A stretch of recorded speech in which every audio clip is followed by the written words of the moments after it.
Oi, gente querida, gente amiga do canal Paz e Bem, da Pós TV 247, do canal Filosofia e Movimento, do canal Sejus. Eu sou Carla Pavão e com muita alegria que nós estamos aqui para mais uma jornada. Deu tudo certo, aquelas vibrações, as orações, as preces, a reza, e quem não é de reza, as boas intenções que mandaram para mim. Estou começando uma nova jornada agora. Estou feliz, está bastante corrido, depois eu dou mais detalhes sobre isso. E no dia de hoje eu não tive nem tempo de colocar o texto na tela. Normalmente eu transcrevo algumas partes para poder comentar com vocês, então vou pedir licença para baixar os olhos e ler uma parte do conteúdo, porque está muita correria, mas está legal, tá legal. Recomeços são bons, né? E eu estou numa fase de bastante recomeço com o suporte dessa comunidade. Fiquei devendo nas outras vezes, porque escolhi textos muito longos, e dessa vez eu não fiz isso. Quanta vez, né? Os comentários. Edson Miguel, que Deus ilumine Gui.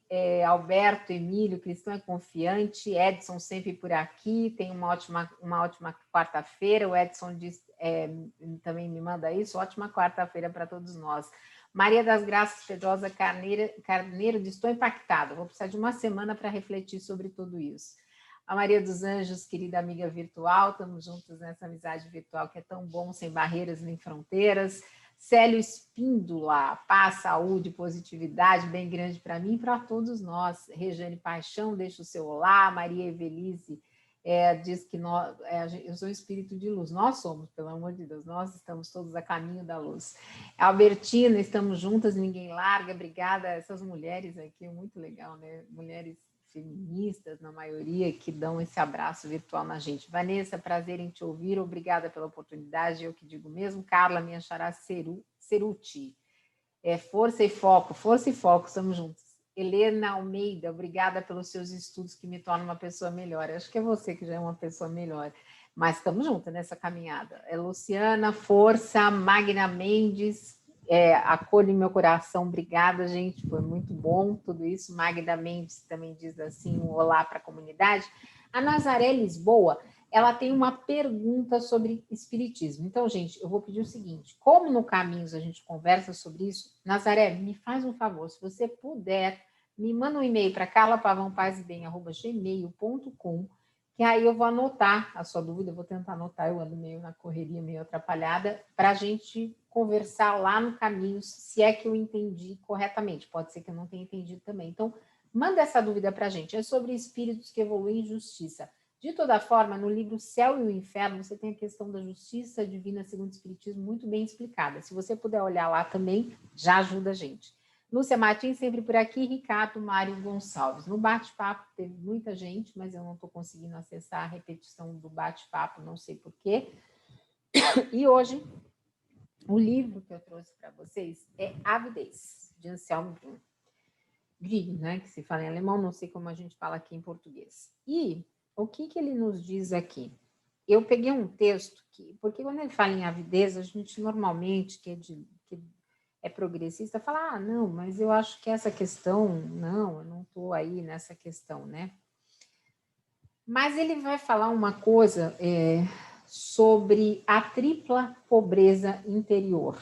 E a gente discute muito, né? A gente conversa muito no Evangelho segundo o Espiritismo, codificado por Allan Kardec, sobre a questão da pobreza interior. E tem muita coisa aqui que ressoa nesse texto do Anselmo. Depois eu vou entrar na questão da avidez por segurança, que eu também acho que neste momento de preocupação é muito acolhedor, né? O Anselmo nos dizer sobre isso.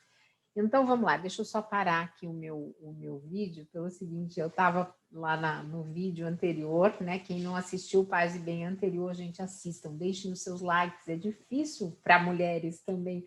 Aqui o Paz e Bem nos acolhe, mas nós precisamos de vocês, compartilhem, se inscrevam no canal se puderem, sabemos que os tempos são difíceis, façam uma doação solidária, mas, por favor, nos ajudem a subir nos algoritmos, né? E nós, mulheres, mais ainda. Desculpe aqui os meus colegas, o Mauro, o Eduardo Brasileiro e o reverendo Eduardo Henrique, assim como os outros professores, mas nos ajudem aqui no feminino a subirmos os vídeos. Então, ele vai dizer o seguinte, Evidentemente, há pessoas pobres do ponto de vista econômico, né, que estão sempre girando em torno de dinheiro e das suas necessidades. E nós sabemos isso bem aqui no Brasil. Mas ele vai fazer assim, Jesus pede uma mudança de mentalidade, né, com relação à pobreza de espírito. E ele vai dizer o seguinte, que essa dimensão espiritual da bem-aventurança, o mestre Eckhart aqui entendeu muito bem. Eu tenho um Paz e Bem falando sobre o mestre Eckhart, e o Faustino fala muito dele. Então, quem não assistiu, volta lá na playlist e dá um curtir pra gente. Ele vai falar assim, a liberdade de espírito é, no fundo, a liberdade em relação ao próprio ego. E aí nós estamos juntos. Não no sentido de macerar o ego, como algumas espiritualidades proclamam, não. Né? Nós acreditamos, nós sabemos do ego como mecanismo regulador de todas as questões psicanalíticas, né? E somos a favor disso, não é para macerar o ego, para acabar com o ego, não é isso. Mas aqui a gente pode entender que o pobre de espírito ele é receptivo à sua verdadeira essência, ele é receptivo a Deus que está dentro dele. E essa é uma questão que nós trazemos também, que todos os espíritos são perfectíveis. Se são perfectíveis, ora, já nascem com essa centelha divina dentro deles. Então, ele vai dizer o seguinte, que o mestre Eckhart fala de uma pobreza tripla. Pobre no espírito é aquele que nada quer, que nada sabe, que nada tem. Para o ser humano, isso significa não querer alcançar nada no seu caminho espiritual. Claro que é difícil, porque existe um narcisismo que nos permeia, nós estamos aqui, somos acolhidos. Claro, tudo isso é agradável do ponto de vista humano, é muito gratificante, e às vezes a gente se questiona, né, o motivo que está fazendo isso. Mas ele diz o seguinte, que nesse contexto da pobreza, a pessoa que está fazendo esse caminho espiritual, ela não usa Deus para obter algo para si. E esse é um cuidado que nós devemos, eu tento ter o tempo inteiro, nem para vivenciar a satisfação dos seus desejos, né? E nem para se sentir melhor ou mais seguro em Deus. Então, esse é um caminho muito difícil, porque para nós que estamos aqui conversando com vocês toda semana, é muito difícil nós conseguirmos eliminar essas questões, né? Eliminar não dá, mas tentar o mínimo possível permitir que vaidade e tantos outros sentimentos estejam à frente do nosso trabalho. Então, é um caminho que eu sempre peço orações também para todos vocês. E ele vai dizer o seguinte, pobreza no espírito significa ausência de intenção. Olha que coisa legal. E é exatamente na relação com Deus e também com as pessoas que essa ausência de intenção é um pressuposto de um encontro exitoso. Então, quando alguém quer algo em mim, eu encontro-me com ele de um modo muito restrito. Nesse encontro não pode ocorrer transformação alguma, o Anselmo vai dizer, porque não existe, se limita a uma relação, por exemplo, uma relação de negócios, né? Não corresponde a um mistério de um encontro pessoal. E aí ele vai citar um livro que eu estou lendo, eu só encontrei em inglês, né? Que é The Art of Being, e aqui foi traduzido como Ter ou Ser, de Erich Fromm. E ele vai, por isso que eu quis trazer esse texto, porque coincidentemente eu estou lendo esse livro, e ele vai dizer o seguinte, que no livro Ter ou Ser, de Erich Fromm, interpretou a prédica de mestre Eckhart como exemplo para a orientação no ser. Qualquer hora, quando eu terminar de ler esse livro, eu trago para vocês aqui, vou ter que traduzir um trecho ou vou ter que... Eu sou meio atrapalhada para a tradução, eu só sei pensar no idioma, mas eu vou tentar, tá bom? Prometo, me cobrem, por favor. Aí ele vai dizer o seguinte, sobre o não querer, ou seja, a ausência de intenção, Erich Fromm, agora que ele está falando, interpreta mestre Eckhart do seguinte jeito.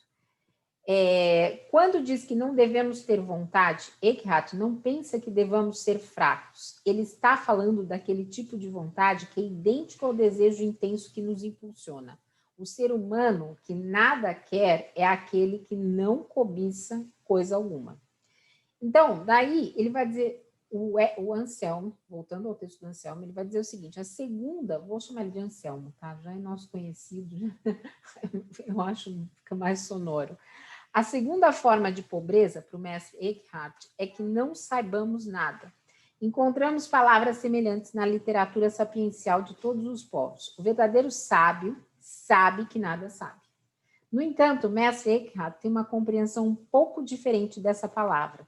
O verdadeiro sábio tampouco sabe algo do agir de Deus nele próprio. Simplesmente se entrega a ele.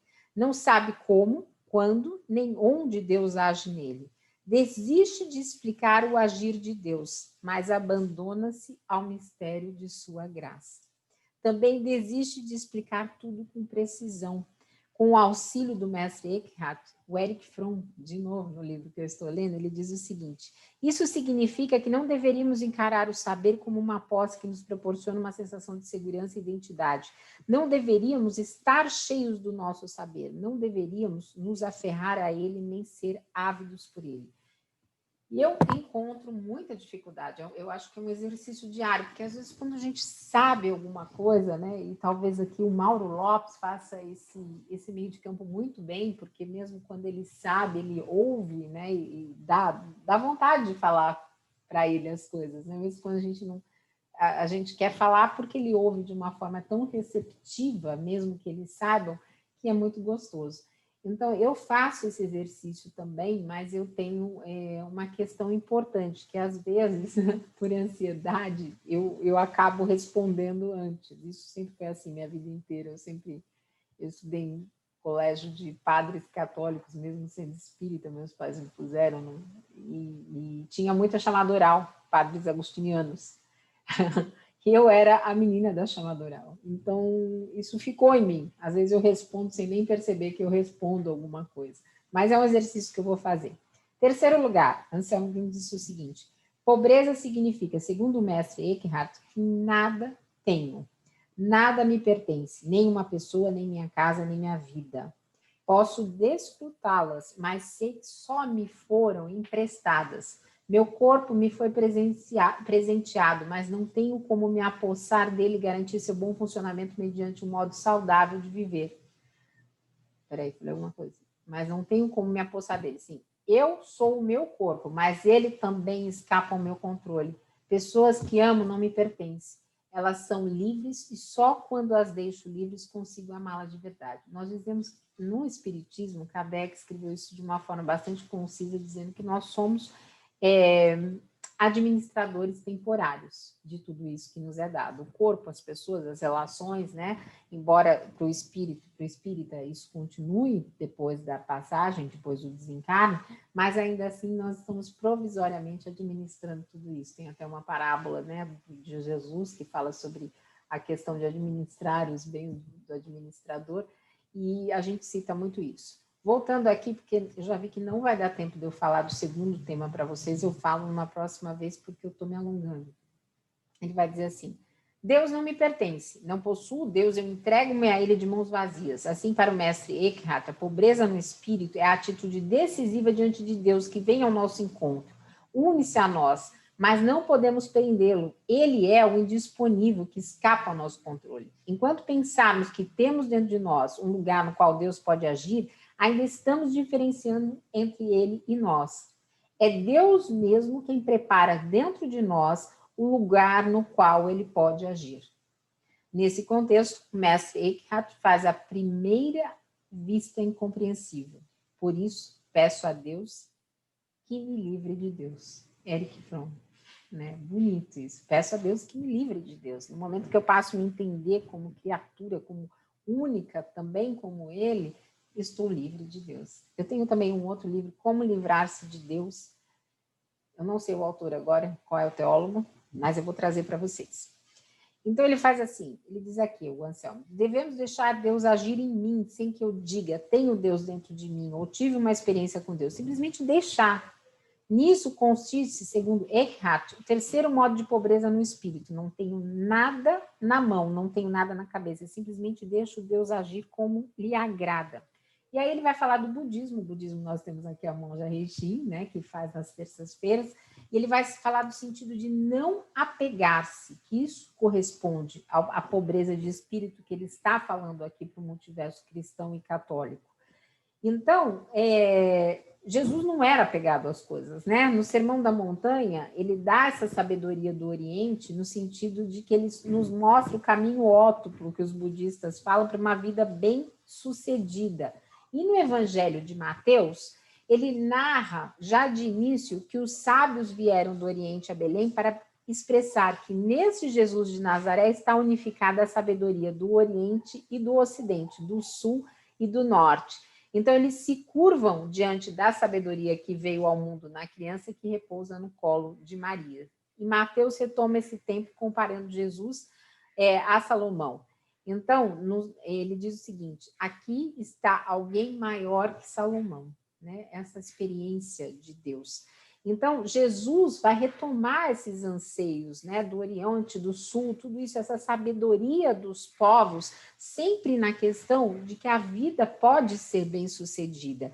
E toda a sabedoria é como o ser humano pode para o transformar, para o levar a ser feliz, né, não para posse. Então, os caminhos da sabedoria são que nos oferece Jesus essa união, né, essa coisa que agrega essa liberdade interior em relação às pessoas, às coisas. Então, ele vai dizer que, para Gregório de Nissa, a pobreza no espírito é a condição para se alcançar Deus em liberdade. E aí ele vai trazer um trecho que eu vou ler aqui do Gregório, que diz assim: queres saber quem é pobre no espírito? Aquele que oferece o bem-estar do corpo em troca da riqueza da alma, aquele que passa necessidade por causa do espírito, aquele que se livra da riqueza terrena como se fosse uma carga, para poder levantar voo e ganhar a altura pelos ares. Então, a pobreza interior, ela sempre eleva a nossa alma e nos liberta de todo o apego enquanto a posse nos puxa para baixo. E aí, o Anselm Grün, eu vou terminar aqui, ele vai começar a entrar na questão do reino de Deus. Mas hoje eu não vou falar disso, eu vou falar sobre angústia, avidez, angústia e essas questões muito brevemente com vocês. Mas hoje foi um dia muito longo, então não quero me estender nesse Paz e Bem. Queria mandar um beijo de novo, pedindo para vocês curtirem, compartilharem, estarem juntos com nós, mulheres, que estamos aqui nesse canal, sempre fazendo esse esforço num multiverso que é originalmente masculino. Então, paz e bem para cada um de vocês. Obrigada e um beijo grande, gente. Até a semana que vem. Assistam Caminhos do Espiritismo. É o último capítulo do livro que é Espiritismo. Depois nós vamos com novidades do que vamos estudar aí. Um beijo grande. Paz e bem.